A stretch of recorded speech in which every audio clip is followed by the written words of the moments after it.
because you shit on Bernie. And I know the truth. So I keep getting lots of contact about my thoughts on the Katt Williams interview. I don't know Katt Williams, never met him. That's one person I never did get to meet when my dad was alive, but from everything that I've ever heard my dad, say, he's always seemed like a stand-up dude, so I have no qualms, no quarrels with him. I thought the interview was hilarious, entertaining. That man dropped so many one-liners that I'm sure we are going to be wearing down to the ground in this year of our Lord 2024. But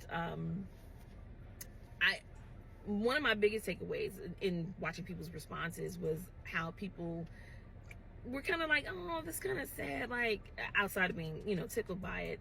And I've seen people say stuff like, it's like watching, your uncles go at it and you're like, oh, why can't we all just get along? Well, I mean, because everybody doesn't get along. Like, I think that's one of the misconceptions about comedians, and I guess it's due to the fact that what they do brings so much joy to others, that the perception, the expectation is that behind closed doors, everybody gets along, everybody it's just love.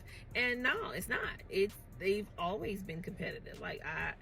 It's always been, as far as I've ever witnessed in watching my dad, it's always been kind of cutthroat. Like, you'll have, people beefing, like, same as within your family. Just because y'all related don't mean y'all all get along, right?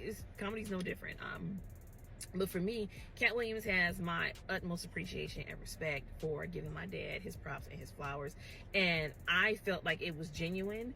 There are some people who have given, my dad his flowers now that he's dead, that I'm looking at like, doggone well, he wasn't doing that when he was alive. And that, not just famous people, just people all across the board. As my dad used to say, you ever want to be loved by everybody? You ever want to be special? Just die. It's real easy to give lip service when somebody dies and you, oh, they were so wonderful.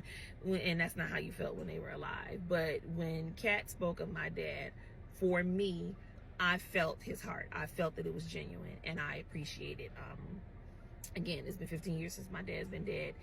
If you follow me at all, I've said this repeatedly. Like, it does my heart good to know that my dad was a stand-up guy, that the man that I knew him to be was who he actually was to people, because that's the thing. Like, we can love people and think they one way and then find out later no.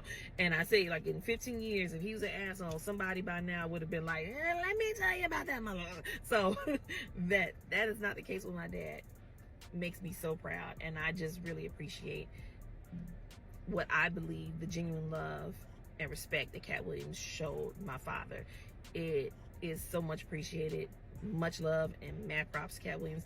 I would love to sit down and just have a conversation with Katt Williams, because I think that would probably be the most entertaining and gem-dropping conversation I probably would have in my life outside of conversations with my dad. So yeah, so that's my take. Like I said, probably boring, but that's what I thought.